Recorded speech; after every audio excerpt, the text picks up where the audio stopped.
Ya, alright. Selamat siang teman-teman semuanya. Hari Senin, hari ini 8 September 2025 ya. Narasumber adalah Ibu Mariati Kuntoro dari Kalimantan ya. Asalnya Kalimantan Timur ya. Nah, teman-teman, pernahkah Anda membayangkan seseorang yang lahir, tumbuh dan besar dalam keluarga orang Kristen? Ya, orang Kristen yang taat ya. Ya, melakukan kegiatan agamawannya ya secara ya rutinitas. Ya, orang Kristen pantas-pantasnya ke gereja. Ya enggak? Ya, ya. Hanya sekedar itu, sekedar ya orang Kristen ya pantasnya ke gereja. Tapi waktu itu ya dia melakukan ya kemarin dia melakukan secara rutinitas. Nah, kapan Ibu Mariati akan mengalami perjuangan pribadi? Nanti kita ikuti saja bagaimana Ibu Mariati disentuh, dijamah oleh kuasa Roh Kudus ya. Nah, hari ini welcome to the podcast Kompak Siang bersama saya Andre sebagai host dan narasumber kita adalah Ibu Mariati Kuntoro. Mari kita buka dalam doa. Kita tunduk kepala, kita satu dalam doa. Bapa di dalam surga, kami sungguh bersyukur untuk siang hari ini. Terima kasih untuk kasih karunia-Mu yang besar, yang sanggup menjamah setiap hati. Terima kasih karena Bapa sudah menjamah hidup Ibu Mariati Kuntoro sehingga hari ini ia boleh bersaksi tentang kebaikan Tuhan. Kami berdoa kiranya setiap kata yang keluar dari mulut narasumber Ibu Mariati Kuntoro menjadi berkat, penguatan, dan membawa banyak orang bisa mengenal kasih Kristus yang sejati. Kami serahkan podcast kompak siang ini dalam tangan kasih-Mu. Di dalam nama Tuhan Yesus Kristus kami berdoa dan mengucap syukur. Amin. Oke teman-teman, himbauan dan ajakan kepada sahabat-sahabat kami yang sedang berkomentar ya di kolom komentar yang saat ini menyaksikan di YouTube channel ya. Mari kita berkomentar dengan baik ya. Teman-teman perhatikan baik-baik dari kesaksian ini, podcast ini kita semua akan banyak belajar ya. Kita akan pasti terinspirasi dan kita juga akan termotivasi. Ya terkadang kita manusia mudah menyerah ya jika kita melewati prosesnya Tuhan. Kira-kira enak nggak diproses oleh Tuhan? Nah, mari kita lihat dan dengarkan kesaksian dari Ibu Mariati. Ya, terima kasih Ibu Mariati yang sudah mau memberikan waktu untuk sharing kesaksian pribadinya di mana dia mengalami Kristus secara pribadi. Disinilah kita bisa berbagi, bisa sharing bagaimana Ibu Mariati mengalami Tuhan secara pribadi, bagaimana mengalami proses Tuhan, pembentukan yang pastinya tidak mudah, ya enggak? Dan himbauan saya, ajakan kepada sahabat-sahabat mereka yang berkomentar di kolom komentar di YouTube channel saat ini, ya, mari kita berkomentar dengan bijak, dengan baik, dengan sopan, tidak saling menyerang kesaksian dari tamu-tamu kita di podcast ini, ya, agar endingnya menjadi berkat bagi banyak orang. Karena kita percaya semua agama mengajarkan kebaikan. Oleh sebab itu mari kita saling menghargai. Dan puji Tuhan kita semua diberkati ya. Dengan 1 Petrus 3 ayat 9 sampai 10 ya. Sekarang kita kembali ke podcast kita. Inilah saatnya Ibu Mariati. Teman-teman mari kita siapkan hati untuk menggali lebih dalam, memahami lebih luas. Welcome to the Revival and Recovery Room. Selamat datang di ruang kebangkitan dan ruang pemulihan. Bentar ya Ibu Mariati, saya kasih layar utama. Nah, ya, spotlight for Eru. So, Ibu Mariati sudah ada di layar utama. Oke, saya sebagai pendamping saja ya, di sebelahnya. Oke. Alright, Bu Mariati bisa mulai cerita dengan singkat ya tentang keluarga, asal dari mana, berapa saudara kandung ya, Ibu Mariati itu anak keberapa ya, dan apa kegiatan Ibu Mariati yang suka berenang, ya enggak? Dan apa sehari-hari ini sudah masih bekerja atau sudah pensiun atau ada usaha ya. Teman-teman, tetaplah bersama kami, tetap stay tune. Narasumber Ibu Mariati Guntoro. Kalau mau dengerin podcast Kompak Siang ini, sini dengerin baik-baik ya. Alright, let's begin. The floor is yours. Make it simple, make it meaningful. Saatnya podcast Kompak Siang bicara. Time start now. Let's begin. Silakan. Ya, silakan Ibu Mariati cerita mengenai keluarga Ya, orang salam, tua. selamat siang. Silakan. Di tempat saya di sini Balikpapan, Kalimantan Timur, jam menunjukkan jam 1 siang lewat, jam 13 lewat ya. Terima kasih, saya mau bersaksi bahwa kesaksian saya mengalami Tuhan Yesus. Sebentar dulu, ceritakan dulu keluarga dulu. Ibu anak keberapa, dari saudara kandung berapa, dari asal dari keluarga di kota mana, besar di mana, sekolah SD, SMP di mana, pelan-pelan, terang, relax aja. Ya, silakan. Terima kasih Pak.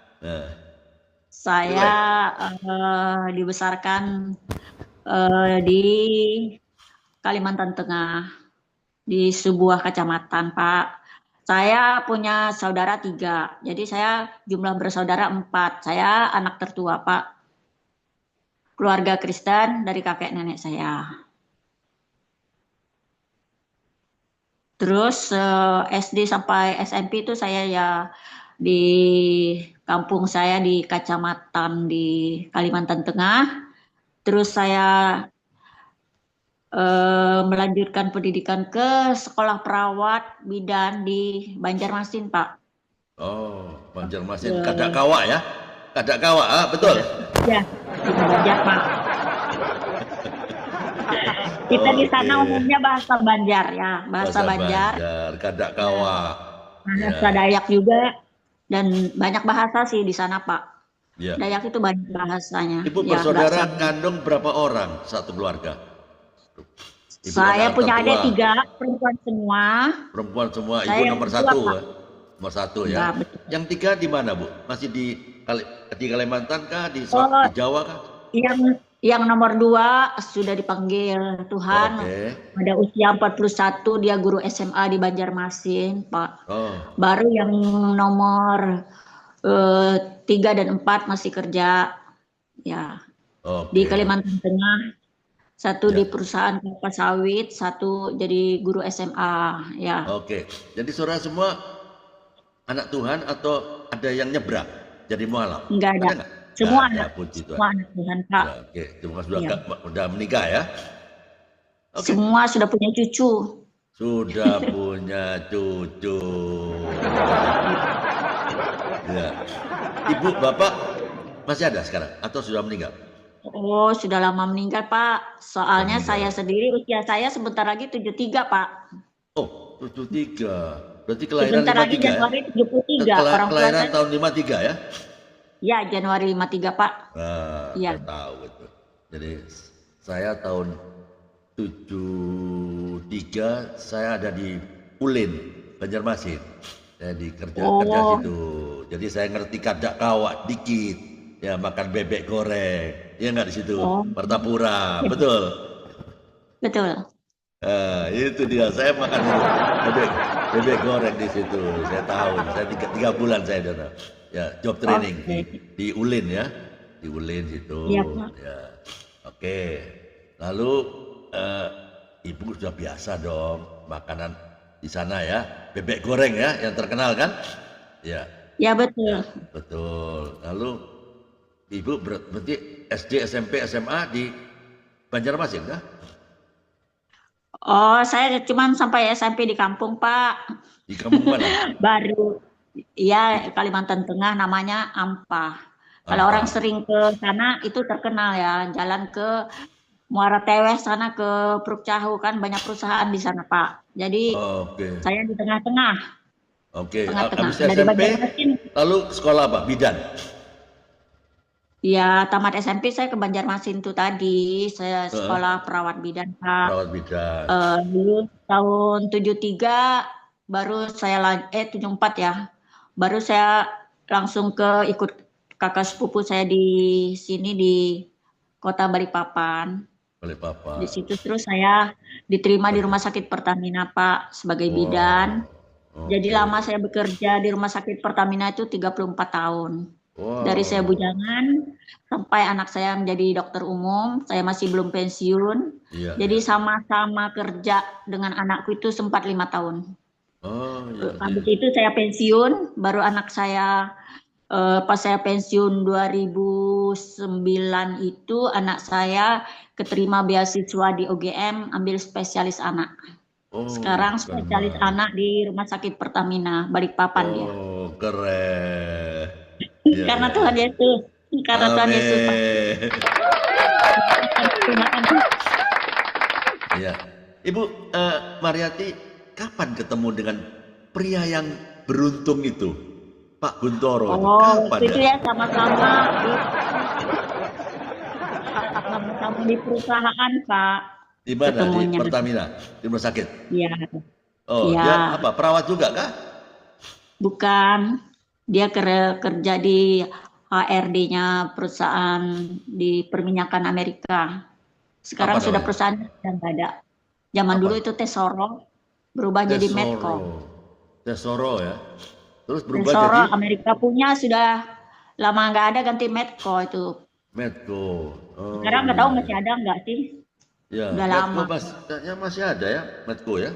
Masih mungkin ya. Iya, masih. Ya. Nah, dulu itu Tesoro yang mengerjakan bikin rig ya. Sumur tua, khusus sumur tua. Ya. Bikin rig ya, pasang-pasang pipa gitu ya. Ya. Iya, lokasinya kecil aja, Tarakan, Sanga-Sanga aja, sama Samboja. Itu aja. Ya. Oke. Kecil aja dulu, cuman lumayan rame dulu. Berapa tahun Bapak kerja di Tesoro? Ya sampai meninggal itu kan, dia kan saya nggak menghitung berapa tahun ya. Pokoknya dia usia 44 tahun, dia sakit, Pak. Sakit, didiagnosa kanker pankreas, dibawa ke Darmais, terus hanya 3 bulan bertahan, terus dipanggil. Kanker apa? Kanker pankreas. Pankreas. Dekat hati itu, Pak. Ya, Pak Guntoro orang mana? Jawa mana? Jawa Tengah? Jawa Tengah dari desa juga, Pak, Banyumas. Saya di Purwokerto loh, dekat lah ya. Iya, suami saya orang Banyumas. Iya. Orang Banyumas. Mungkin ke desanya lagi kali. Ke desa. Ibu belum pernah ke Banyumas? Sudah, sebentar aja dulu. Anak saya juga. Ya. Oke. Ya, anak sekarang berapa, Bu? Ibu? Anak saya itu 2, Pak. Perempuan semua. Sudah menikah? Perempuan semua. Sudah menikah. Yang punya cucu berapa? Cucu baru 1. Baru 1, ya. Okay. Iya. Ya. Yang nomor 2 belum punya anak. Yang nomor 2 sudah menikah 5 tahun. Ya. Masih saya gumul dalam doa. Ya. Anak-anak tapi dalam Tuhan semua ya, bukan jadi mualaf ya? Iya. Anak saya nomor 2 itu sekarang di Jerman, Pak. Dulu kerja di kapal pesiar keliling Eropa, Amerika, Australia, sempat 10 tahun. Dia cewek. Kerja masih di Amerika, apa di Jerman? Setelah dia menikah, dia bekerja di Jerman, komitmen berhenti dari kapal, karena kalau di kapal itu kan di laut 8 bulan, Pak, baru off. 8 bulan, ya. Jadi suaminya orang Itali, temannya kerja di kapal, baru komitmen, akhirnya mereka kerja di darat, netap di Jerman, Pak. Dan kerja di sana, masih di galangan kapal. Galangan kapal. Ya, pulang ke Indonesia setahun kali kah? Tergantung. Saya yang ke sana, Pak. Saya yang ke sana 4 kali. Iya, ibunya ke sana. Oke. Iya, Pak. Ya, Bu Mariati bisa ceritakan. Tadinya kan Ibu Mariati kan sekedar orang Kristen KTP katakanlah ya. KTP itu Kristen tanpa pertobatan, ya nggak? Iya. Ya. Waktu Bu Mariati Serius, bertobat, terima Yesus sebagai Tuhan dan Juru Selamat dan mengalami perjuangan pribadi itu pada waktu kapan? Saya dengar waktu suami meninggal, betul? Iya, saya mengalami betul-betul jadi mengalami lawatan Tuhan dalam hidup saya tuh. Saya diubah setelah saya kehilangan suami saya. Terus buat saya dunia itu seperti kiamat sudah, karena nggak ada suami, Pak. Biasa kan kita bisa komunikasi dengan suami, ada bantuan apa dari suami kan. Ini jadi saya berubah menjadi kepala keluarga, Pak. Jadi saya tuh putus asa. Cuman saya bukan lari, misal orang tuh lari ke aneh-aneh. Ada aja sih teman-teman yang suaminya meninggal gitu kan. Tapi saya lari kepada Tuhan, Pak. Saya berserah penuh kepada Tuhan ya. Waktu itu anak saya pertama SMA kelas 1 dan yang nomor 2 itu SMP kelas 3. Jadi saya pikir gimana ya saya membesarkan kedua putri saya ini. Sepertinya nggak ada harapan secara manusia ya. Uang saya juga pas-pasan, pesangon dari suami juga pas-pasan gitu kan. Sepertinya kalau mereka mau kuliah, kayaknya saya nggak sanggup gitu ya. Tapi anak saya itu memang dua-duanya pintar ya Pak, ranking terus dari SD, ranking 1, ranking 2. Memang yang pertama itu kepengennya masuk kedokteran. Memang bapaknya pengen anaknya jadi dokter dulu, dari kecil itu cita-cita ayahnya. Nah, waktu pemakaman suami saya itu kan saya nangis begini Pak. Saya berdoa dalam hati, Pak, dalam hati. Ya saya mau akan sekolahkan anakmu ke kedokteran sesuai cita-citamu. Padahal saya tidak cukup uang loh Pak. Tidak ada harapan untuk cukup uang loh Pak. Tapi karena doa dan air mata bersujud terus kepada Tuhan, Tuhan mencukupkan segala apa yang anakku perlukan. Amin. Jadi dia kedokteran di Maranatha Bandung kan swasta ya Pak. Mahal lagi baru ya. Adanya di NHI keterima semua ya. Nggak ada misal orang tuh bilang harus bayar sekian. Kalau NHI di Bandung itu kan harus bayar sekian puluh juta gitu. Baru bisa lulus. Saya bilang nggak usah 10 juta. 5 juta aja saya nggak punya uang untuk bayar seperti itu. Karena kakaknya sudah cukup berat buat saya di swasta Maranatha. Ternyata anak saya waktu saya ke Bandung lihat kampus NH itu saya juga orangnya keren-keren, bersih, mewah ya. Kampusnya mewah ya. Iya. Kata orang Bandung, kata pasien-pasien saya kalau orang Bandung sendiri kalau keterima di NH itu luar biasa senangnya karena susah kebanggaan ya. Ya, suatu kebanggaan di Bandung ya, orang Bandung. Jadi ternyata anak saya itu lulus murni, Pak. Amin. Yang bilangnya paling sedikit 10 juta itu tadi, zaman itu loh, tahun 78, Pak. Ya, banyak itu. 78 sih, 98, Pak. 98 ya, Pak. Kerusuhan itu 98 ya, Pak. Ya, betul. Ya, nah waktu itu ternyata ya setelah saya antar anak saya yang nomor 2, yang nomor 1 sudah berkuliah di Maranatha, baru yang nomor 2 itu bilang tes aja sudah kita katanya susah ya masuk. Kita taruhan ya, aku bilang gini. Kalau kamu lulus aku belikan karena dia dari kecil tuh main musik di gereja Pak, dua-dua itu. Jadi aku bilang seandainya kamu lulus murni, aku belikan kamu keyboard, aku bilang gitu. Ternyata anak saya tuh lulus murni, cuman 1.250.000 Pak. Jadi sudah seragam dan sepatu semuanya itu karena kemurahan Tuhan Pak. Amin. Secara manusia bagi saya nggak mungkin. Iya. Tapi buat Tuhan tidak ada yang nggak mungkin. Kalau kita berserah Pak. Jadi dibeli keyboard Yamaha kah? Kan saya datang lagi, saya tiap 6 bulan sih ke sana ya Pak. Baru saya beli keyboard. Memang dia suka musik. Oke. Yamaha. Jadi ya? hadiah. Betul. Karena Yamaha. kan secara manusia orang tuh ini kan saya itu kan orang pas-pasan, sudah ibu janda Pak. Jadi hina-hina sama teman, berani sekolah anak ke kedokteran, ngapain di NH ada uang enggak, suami sudah meninggal, punya banyak uang kah, apakah anakmu pintar, saya diam aja Pak. Kalau uang saya memang nggak punya, nggak cukup. Tetapi kalau anak saya pintar, iya pintar. Tapi Tuhan selalu cukupkan. Bukan gampang-gampang ya. Sekolah di Maranatha, saya sebagai ibu janda hanya bidan di Pertamina. Ya harap gaji Pak. Nggak ada bisnis, nggak ada apa. Nggak ada usaha, harap gaji. Dan modal saya hanya air mata dan saya berdoa. Berlutut. Begitu anak saya mau butuh bayar kos. Dia kan nggak satu kos karena berjauhan ya kampusnya. Beli buku kan mahal-mahal. Bayar uang kuliah kan sudah tentu mahal ya Pak. Jadi setiap mau itu saya akan rasa jantungan gitu loh Pak. Saya masuk ke kamar. Tuhan tolong Tuhan. Anak saya butuh ini, butuh itu. Mau bayar kos, mau beli buku, mau bayar semester. Semua Tuhan cukupkan Pak. Dengan caranya yang ajaib. Amin. Luar biasa Tuhan Yesus. Jadi disitulah awal pertobatan saya berserah kepada Tuhan, mengandalkan Dia gitu. Hingga semuanya ya. Terus yang bungsu ini lanjut ke Unpad. Dan itu tadi setelah selesai Unpad dia keterima itu tes dari ribuan orang Pak yang untuk kapal pesiar ini tadi. Itu diarahkan dari kampus juga ya. Ribuan orang. Saya nggak duga dia lulus.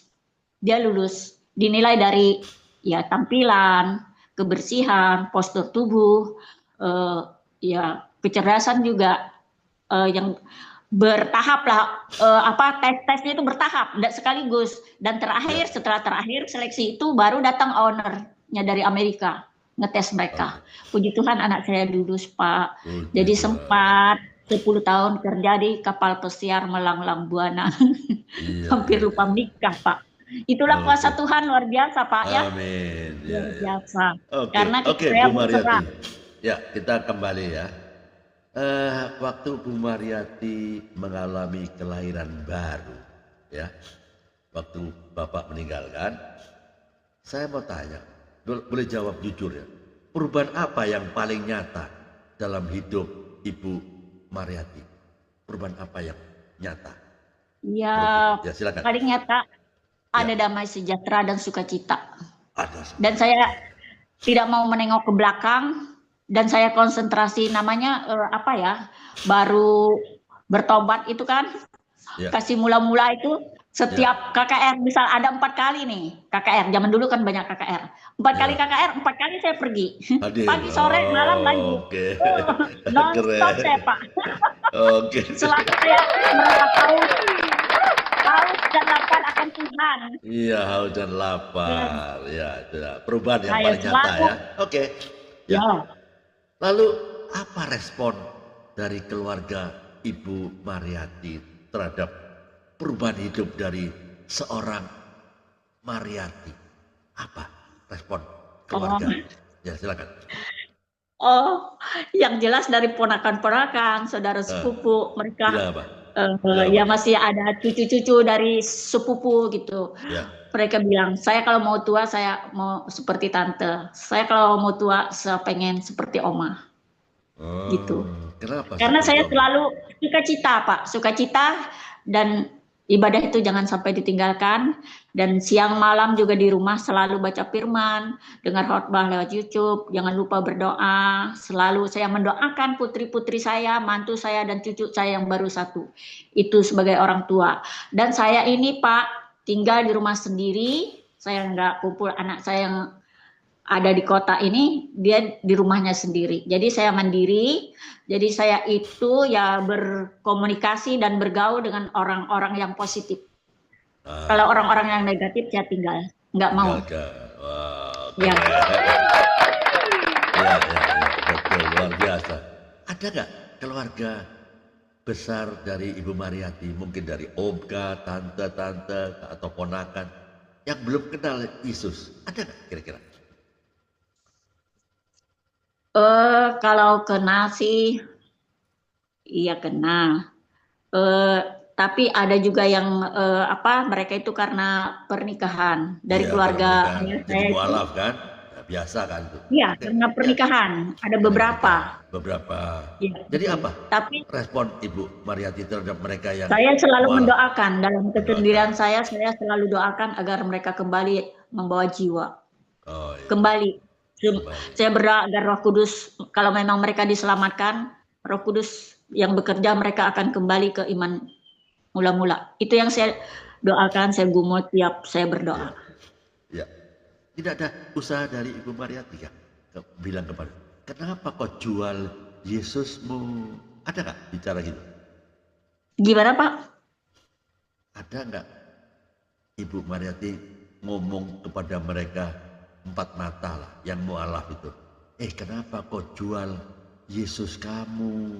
Dia akan menebus kamu. Dia mati untuk kamu. Ternyata kau jual gara-gara perkawinan, gara-gara si jantung hati. Kau jual Yesusmu. Sadarkah Anda? Pernah nggak ngomong gitu? Iya pernah sebagian karena memang terlalu keras kepala, saya nggak berani ini, saya takut yang kira-kira saya bisa menguasai, misal mereka aku lihat ada yang nurut gitu ya saya kasih tahu kenapa, ya seperti Bapak bilang tadi, sedangkan orang dari seberang berduyun-duyun datang kepada Yesus, kenapa justru kita yang meninggalkan Tuhan Yesus? Saya begitu Pak. Komentar mereka apa waktu Ibu Mariati bicara gitu? Apa komentar? Ya, dia mikir gitu loh Pak. Dia mikir. Ya pokoknya ada masuk lah kalau saya bilang begitu ya. Ada masuk lah, mikir dia gimana gitu. Kita kan berusaha Pak, tetapi Roh Kudus yang bekerja. Nanti kita yang omong ke mereka gitu. Ya, Bu Mariati, dengar baik-baik, pelan-pelan ya saya. Apa tantangan terbesar untuk seorang Ibu Mariati untuk menghadapi atau memutuskan untuk mengikuti Kristus secara pribadi, secara benar-benar mati-matian, habis-habisan? Apa tantangan terbesar kira-kira? Tantangan terbesar? Ya, untuk Ibu. Apa nggak ada tantangan? Sepertinya itu dari kemauan kita ya, tantangan sih nggak ada sih. Itu kan dari hati kita. Ya, tahu-tahu, malas saya baca Alkitab, capek. Alkitab nggak ada gambarnya, bosan, malas, ngantuk. Ada nggak tantangan seperti itu? Contohnya, ada nggak? Ya, sekali-sekali kan kalau saya lagi malas itu ya saya dengar khotbah lewat YouTube atau dari TV. Gitu. Ya saya baca terus setelah saya pensiun ini, saya sudah 9 tahun pensiun. Saya baca terus dari Kejadian sampai ini mungkin 5 pasal sehari. Ya. Oke, banyak itu. Saya usahakan sudah beberapa kali selesai ya, sehingga ya itu merupakan rutinitas. Ya. Baca. Ya. Kalau sudah mengalami perjuangan pribadi dengan Kristus kan, Ibu, tadinya kan rutinitas, ya nggak? Sejak lahir sudah kenal Yesus, sudah kenal itu, tapi belum tentu mengalami perjumpaan pribadi. Waktu mengalami perjumpaan pribadi kan rohnya on fire, ya enggak? On fire, menyala-nyala. Pernahkah betul. Pernahkah Ibu cerita kepada orang lain yang belum kenal, mungkin pas ketemu di ruang tunggu rumah sakit atau ruang apotek atau di mana lah, atau di bus lagi duduk berjejeran terus ngobrol sama seorang sebelah yang kebetulan belum kenal siapa Yesus? Pernah nggak cerita-cerita mengenalkan siapa Yesus supaya mereka diselamatkan? Silakan. Nah itu dia, kalau di bus saya belum. Di rumah sakit atau teman kerja ya kadang-kadang ya mereka mau tahu ya saya jelaskan, mereka bertanya seperti intimidasi dan sebagainya gitu ya saya jelaskan dengan ini supaya mereka ngerti, karena mungkin kan mereka tidak mengerti ya. Jadi saya jelaskan pelan sesuai pengetahuan saya bagaimananya, jadi mereka mendengar gitu kan. Iya. Sekarang Ibu berjemaat di gereja mana? GBI kah? Di mana? Saya gereja Betani Balikpapan, Pak. Oh, Betani. Ya, Betani Pastor kan Samuel Kusuma. Ya, ada YouTube-nya itu, Pak Samuel. Iya, betul ya. Gereja Betani. Iya, Pak. Iya. Ya, terbesar kan mungkin yang besar ya. Ya, karismatik. Ya, karismatik, Pak. Karismatik, ya. Ya, tadinya saya itu, Pak, tadinya gereja yang biasa seperti gereja suku itu loh Pak, misalkan jenis gereja Toraja, saya gereja Kalimantan. Kalau gereja Toraja, gereja Kalimantan, gereja HKBP itu kan kurang lebih sama cara ibadahnya. Ya, liturgi. Dan waktu itu Pak, saya tuh sering sakit Pak, sering sakit macam-macam. Saya diajak teman saya yang dari karismatik supaya ikut KKR Pak. Nah, disitulah jadi Ibu tergerak ya. Iya. Banyak hal, tadinya saya ketawa-ketawa, namanya saya yang biasa-biasa. Setelah ikut ibadah itu tadinya saya bingung, saya ketawa-ketawa nggak ngerti gitu. Lama-lama saya udah terbiasa dengan ibadah begitu Pak. Akhirnya saya memutuskan untuk pindah ke karismatik karena saya merasakan di sana saya bertumbuh. Terus saya sangat mendengar firman yang luar biasa gitu. Karena pendetanya kan gonta-ganti, kadang-kadang dari luar negeri bahkan ya waktu itu ya sering KKR. Jadi saya terbiasa dengan ibadah karismatik, tepuk tangan, nyanyi-nyanyi dan masuk gereja itu nggak ada tengok kiri kanan, nggak ada ngobrol, langsung fokus kepada Tuhan. Gitu saya suka.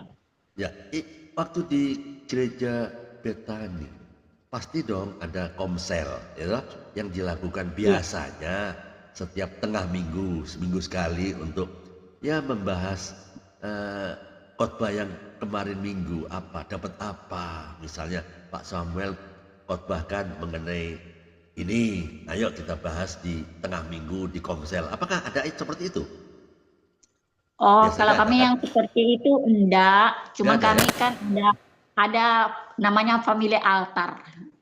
Family altar diarahkan di situ membahas firman-Nya sambil ibadah. Ya, jadi di situ kita bertumbuh, saling mendoakan, saling menguatkan dan ada kesaksian apa yang Tuhan sudah lakukan. Gereja lain kan namanya komsel, kalau di Betani namanya family FA. Ya, saya aktif di sana Pak.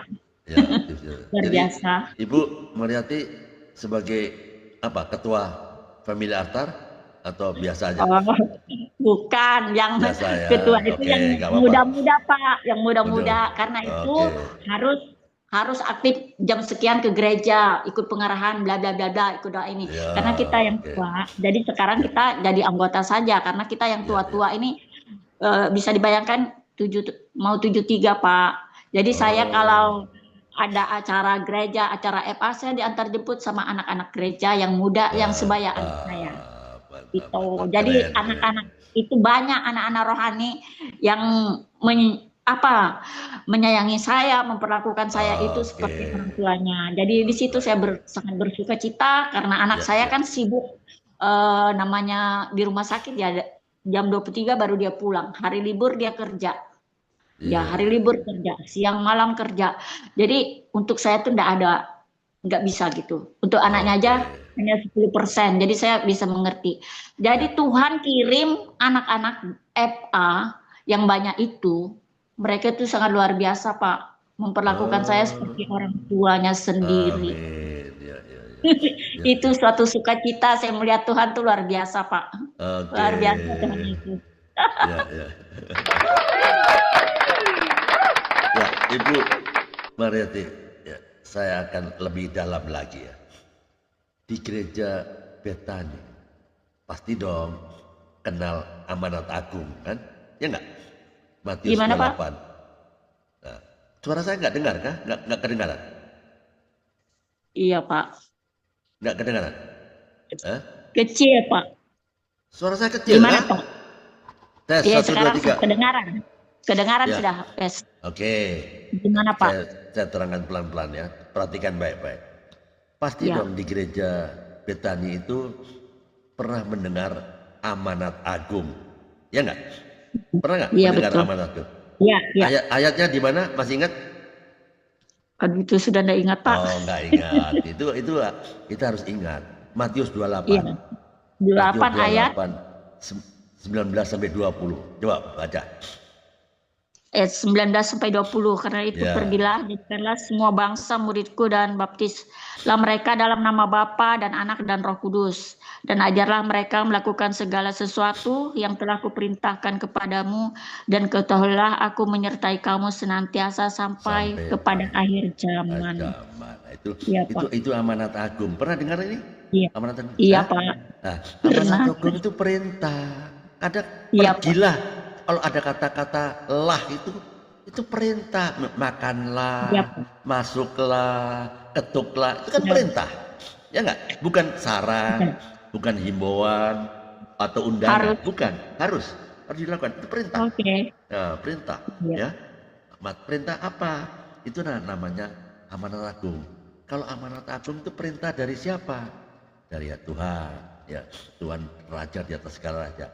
Kalau kita tidak melakukan, berarti apa? Mengkudeta Tuhan. Jadi itu harus dilakukan. Ya enggak? Pernah enggak dengar itu? Pernah enggak dengar itu? Pernah, Pak. Pernah, tapi enggak melakukan. Ya. Jadi mulai cuma mendoakan. Sekarang mulai ambil bagian, ya.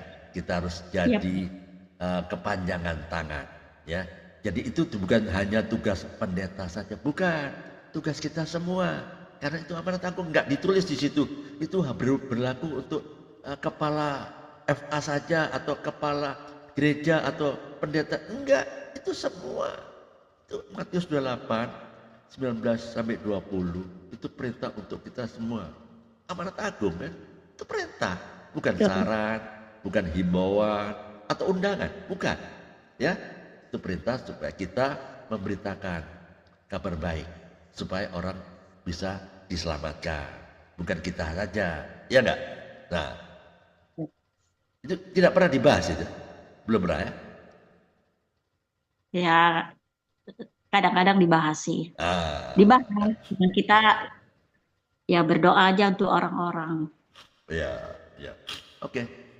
Kalau enggak berani yang seperti itu, kami melakukan ya doa gitu, Pak, untuk jiwa-jiwa.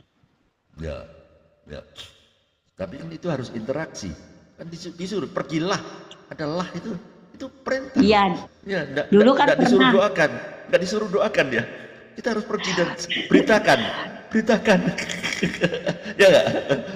Ya betul. Ya. Jadi kita harus ambil bagian, terserah dia mau percaya atau tidak, itu urusan Roh Kudus, gitu. Iya, dulu pernah lagi kerja, Pak. Pernah Pak, kita. Apa dia? Pernah kita lagi kerja, kita diutus berdua ke daerah. Itu dia. Pernah. Kemana itu? Pernah. Kita kan dulu ada grupnya, tapi sudah bubar, Pak. Oh. Bubar. Senang juga ya. Gereja Betani juga? Bukan, Ekumene kami. Oh, ada dokter juga di situ, ada orang kantor. Di Ekumene di Betani ada nggak seperti itu? Nggak ada. Tanyakan pada waktu family altar, waktu komsel itu kan kumpul-kumpul. Ya, saya juga sudah pernah bilang juga, kalau dulu pengalaman saya yang seperti itu, Pak. Kita diutus setelah pembekalan, kita diutus ke pantai. Ya, asik juga sih pertemuan jalan keselamatan itu. Kayaknya mereka antusias banget gitu. Iya, betul. Waktu itu masih saya kerja. Sudah sekarang saya banyak di rumah, Pak. Oh iya. Gak apa-apa, di rumah nanti ketemu sama ibu-ibu atau yang penjual yang lewat atau ngobrol-ngobrol kan bisa.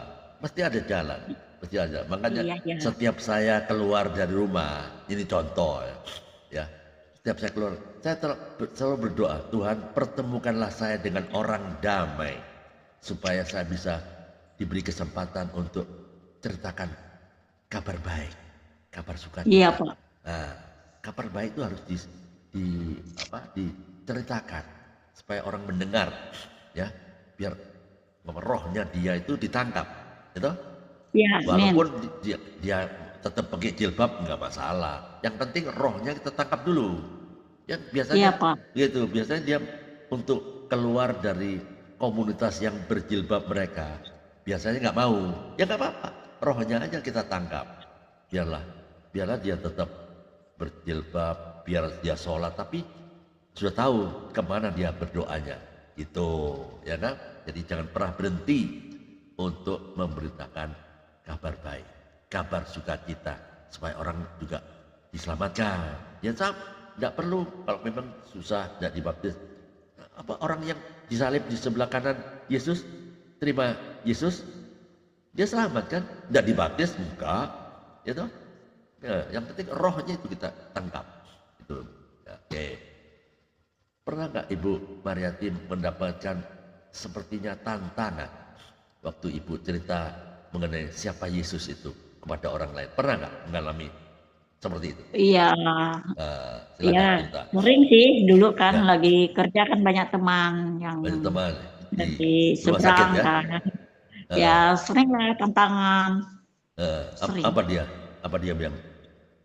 Ya macam-macam lah, cuman saya jelaskan aja sih. Dengan tenang aja saya jelaskan, malah dia marah-marah. Saya ketawa aja. Ya tinggalkan, betul, nggak apa-apa. Saya ketawa aja sih. Betul aja. Yang penting juga sampaikan kan. Betul. Ya, misalnya dia bilang Tuhanmu kok 3, kenapa Yesusmu itu disalib, kenapa waktu Tuhan Yesus mau itu digantung di kayu salib kok dia teriak-teriak yang Tuhan kenapa engkau meninggalkan aku? Ya aku jelaskanlah semampu aku gitu.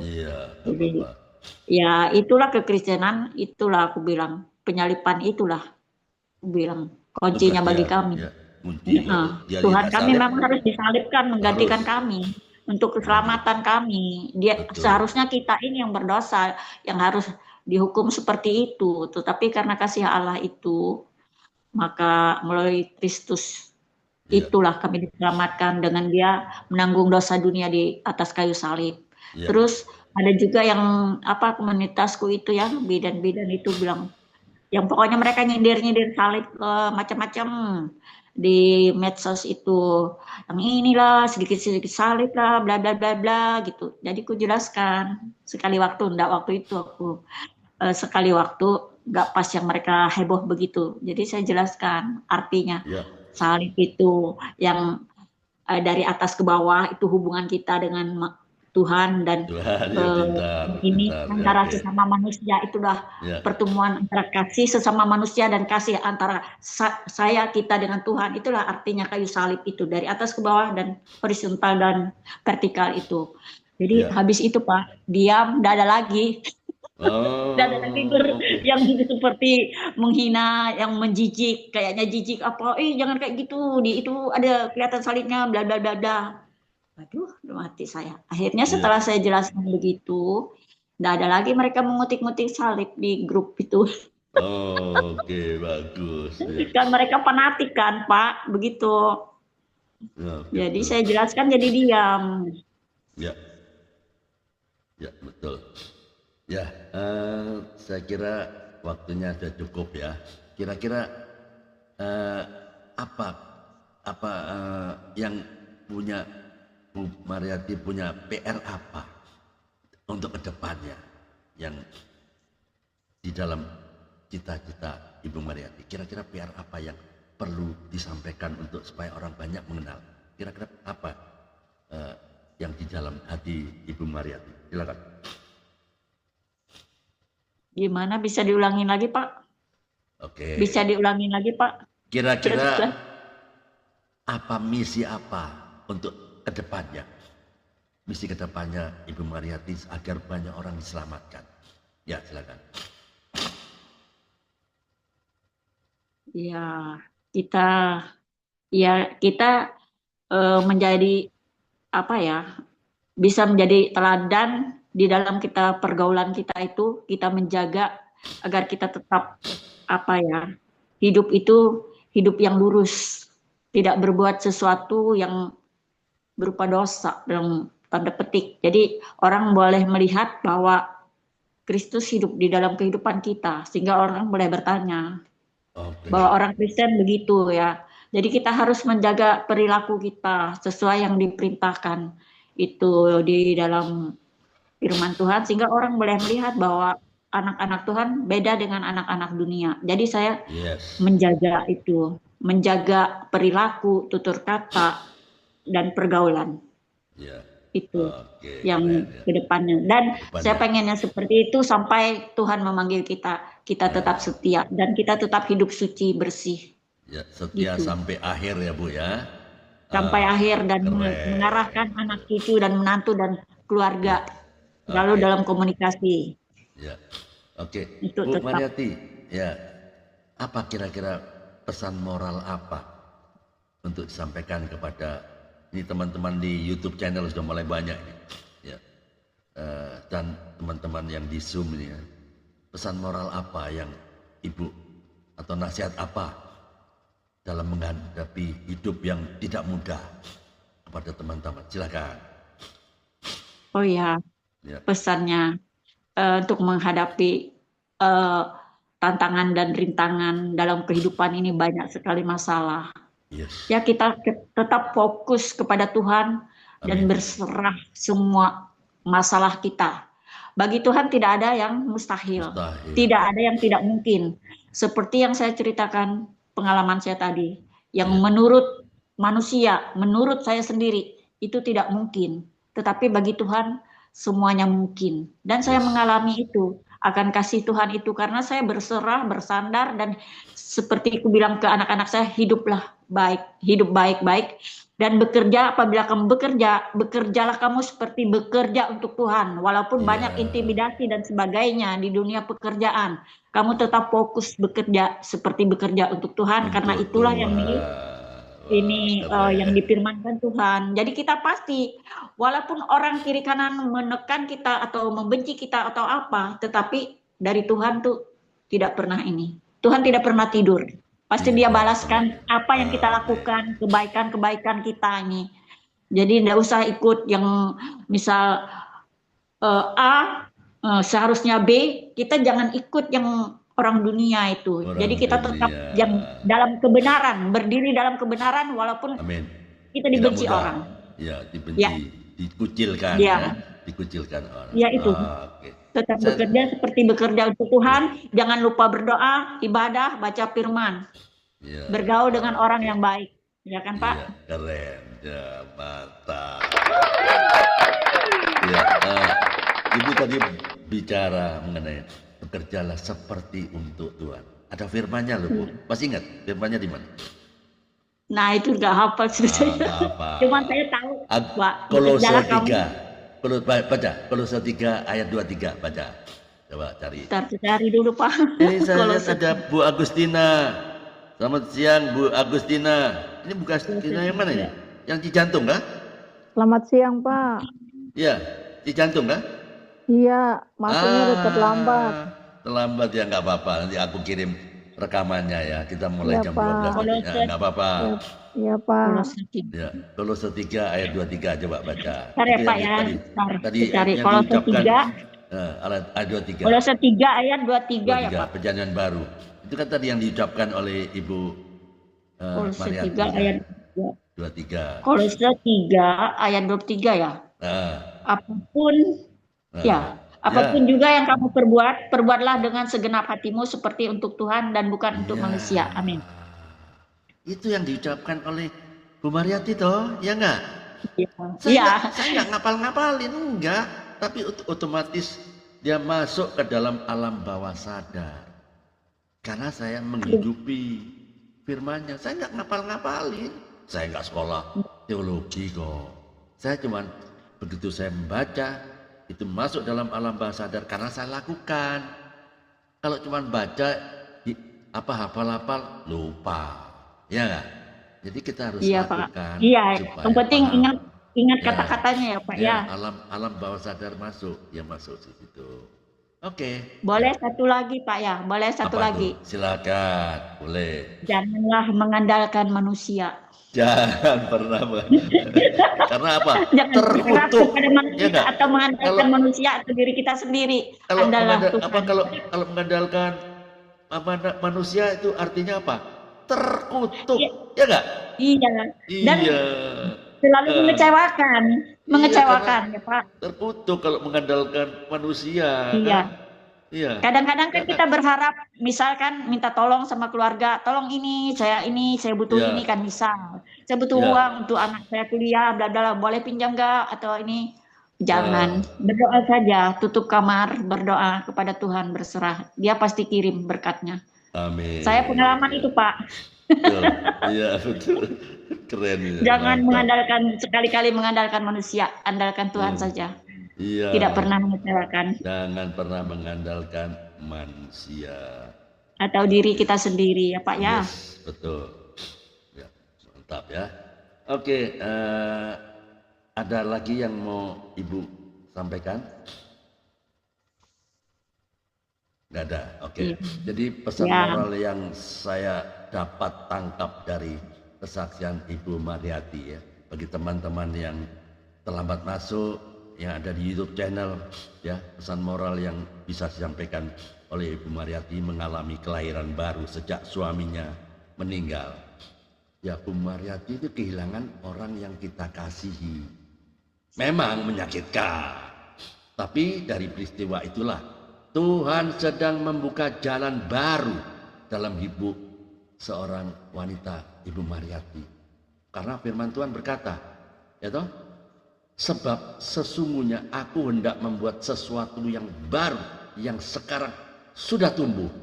Belumkah kamu mengetahuinya? Ya, aku hendak membuat jalan di padang gurun dan sungai-sungai di padang belantara. Yesaya 43 ayat 19. Jadi melalui kelahiran baru yang dialami oleh Ibu Mariati, Tuhan sedang membawa Ibu keluar dari masa-masa duka menuju kehidupan yang penuh harapan. Jadi pesan moralnya dari kesaksian dari Ibu Mariati tadi, 1, Tuhan mampu mengubah duka menjadi pintu berkat. Nah, amin. Ceritakan ya kan, anak-anaknya bisa sekolah kedokteran yang tidak pernah dipikirkan, tidak pernah bisa lulus NHI ya, murni ya toh. Tuhan mampu mengubah duka menjadi pintu berkat. Apa yang hilang tidak sia-sia, Bu. Karena Tuhan memakainya untuk membawa Ibu Mariati lebih dekat lagi pada Tuhan. Iya. 2, ya saya terangkan pelan-pelan, tipis-tipis ya. Kematian bukanlah akhir Bu Mariati, melainkan awal kehidupan baru di dalam Kristus. Suami Ibu, Pak Guntoro, sudah tenang di tangan Tuhan, ya enggak? Sementara Ibu dipanggil untuk berjalan di dalam hidup yang diperbarui. Wah, keren enggak? Jadi ketiga, ya, pelan-pelan ya, kelahiran baru adalah kesempatan ya Ibu untuk menjadi terang. Kehidupan Ibu sekarang bisa menjadi kesaksian yang nyata, yang hidup, bahwa kasih Tuhan sanggup memulihkan hati yang hancur. Amin. Ya. Amin, Pak. Ya, keempat, ya terangkan pelan-pelan. Iman bertumbuh justru di dalam kesulitan. Iya. Anak 2 kuliah, kira-kira pusing nggak? Pusing, ya nggak? Itulah iman bertumbuh di dalam kesulitan, kesukaran, dalam masalah, problem. Ya, mungkin orang-orang mengejek, siapa kau? Emang anakmu pinter? Nah, kan gitu. Duitmu berapa? Kan begitu. Orang menoleh dengan sebelah mata, ya enggak? Itu yang Ibu alami kan? Ya, tapi justru melalui kehilangan suami Ibu menemukan pribadi yang tidak pernah meninggalkan, yaitu Yesus. Wow, keren enggak? Iya. Jadi intinya pesan moral untuk Ibu Mariati adalah apa yang tampak sebagai kehilangan yang terbesar, tapi ternyata Tuhan pakai untuk menghadirkan anugerah terbesar melalui kelahiran baru dari seorang Mariati di dalam Kristus. Yang percaya, bolehkah saya dapatkan amin? Amin. Amin. Terima kasih Ibu Mariati ya. Terima kasih, saya kira waktunya sudah cukup. Nanti kita akan ketemu lagi di podcast saya mendatang ya. Kita tutup dalam doa. Tuhan Yesus yang penuh kasih, terima kasih untuk hidup baru yang telah Engkau berikan kepada Ibu Mariati Guntoro.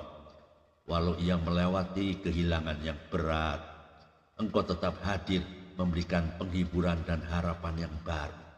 Biarlah hati seorang Mariati terus diteguhkan, imannya makin bertumbuh dan hidupnya menjadi kesaksian bagi banyak orang. Di dalam nama Tuhan Yesus Kristus kami berdoa dan mengucap syukur. Terima kasih. Tetap semangat Ibu Mariati.